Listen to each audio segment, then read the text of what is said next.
Too often, this is the only way visitors ever think of Lee's Ferry, a stop or start point for river raft rides down the Colorado River.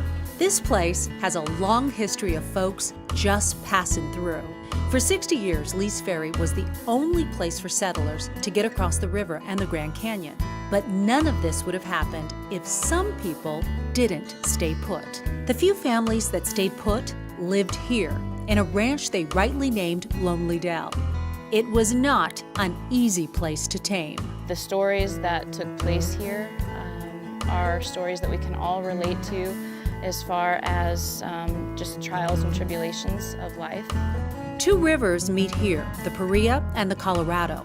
That water made farming possible. They also had squash and beans, asparagus, in the orchard, apricots. This dugout dates from the 1870s. It was used the way we use a refrigerator to keep food from spoiling.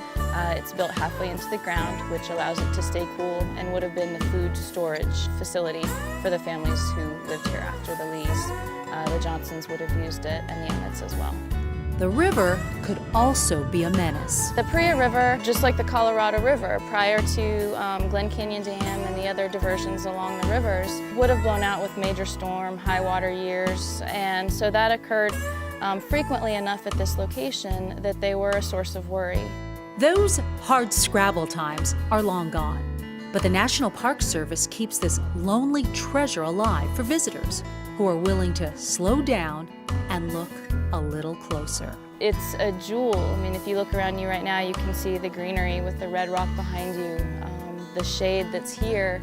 You can hear the birds in the trees. You'll hear the little rustling on the ground of the lizards, and it's just a peaceful place.